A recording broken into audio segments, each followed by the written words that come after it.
Chapter 3. The First Case.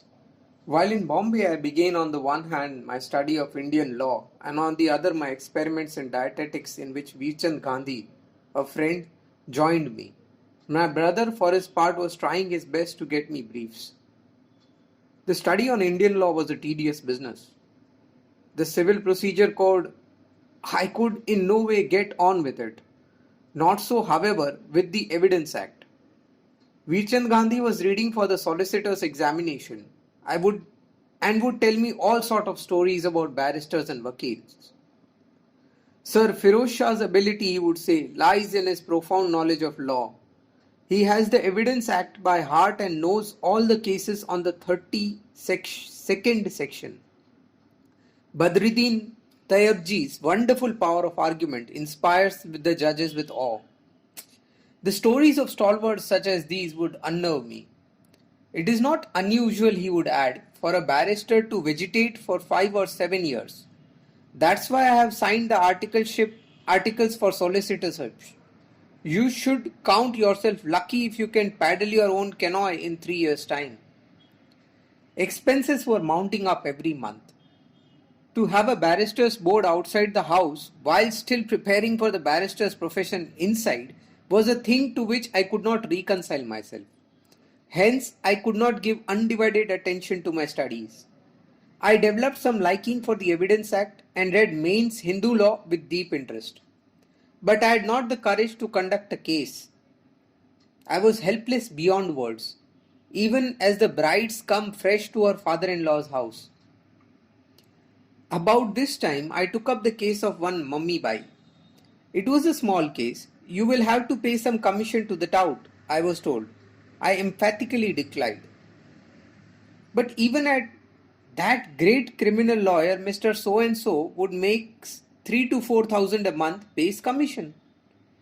I do not need to emulate him, I rejoined. I should be content with rupees 300 a month. Father did not get more. But those days are gone. Expenses in Mumbai have gone up frightfully. You must be businesslike. I was adamant. I gave no commission but got Mummy Bai's case all the same. It was an easy case. I charged rupees 30 for my fees. The case was not likely to last longer than a day. This was my debut in the small case causes court. I appeared for the defendant and had thus to cross-examine the plaintiff's witnesses. I stood up, but my heart sank into my boots. My head was reeling and I felt as though the whole court was doing likewise. I could think of no question to ask. The judge must have laughed, and the vakils no doubt enjoyed the spectacle. But I was past seeing anything. I sat down and told the agent that I could not conduct the case, that he had better engage Patel and have the fee back for me. Mr. Patel was duly engaged for rupees 51. To him, of course, the case was child's play. I hastened from the court, not knowing whether my client won or lost her case, but I was ashamed of myself and decided not to take up any more cases until I had the courage enough to conduct them. Indeed, I did not go to court again until I went to South Africa. There was no virtue in my decision. I had simply made a virtue of necessity. There would be no one so foolish as to entrust his case to me only to lose it. But there was another case in store for me at Bombay. It was a memorial to be drafted. A poor Mussulman's land was confiscated in Porbandar. He approached me as the worthy son of a worthy father. His case appeared to be weak, but I consented to draft a memorial for him, the cost of printing to be borne by him. I drafted it and read it out to friends.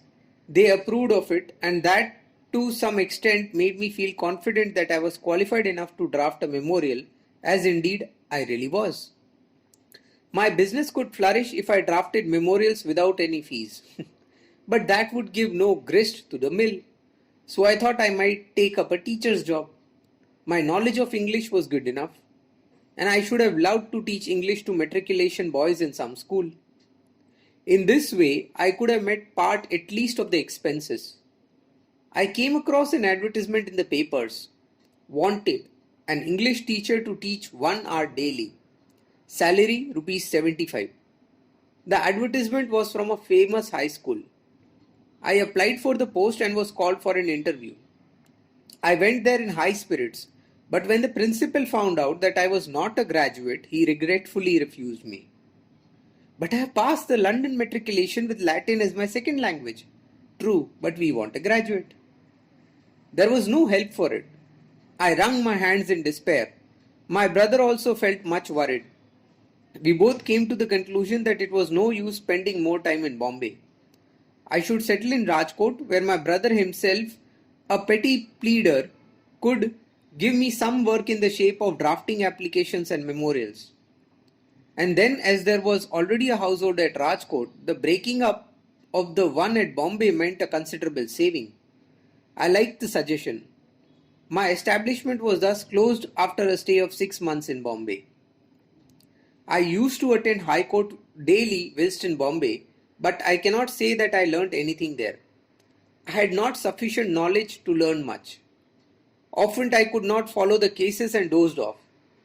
There were others also who kept me company in this and thus lightened my load of shame. After a time, I even lost the sense of shame as I learned to think that I was fashionable to doze in the High Court.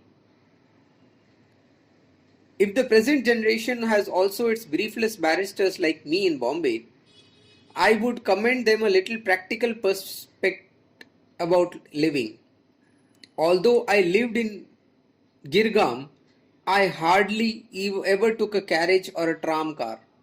I had made it a rule to walk to the High Court. It took me quite 45 minutes, and of course I invariably returned home on foot. I had injured myself to the heat of the sun. This walk to and from the court saved a fair amount of money, and when many of my friends in Bombay used to fall ill, I do not remember having once had an illness. Even when I began to earn money, I kept up the practice of walking to and from the office, and I am still reaping the benefits of that practice.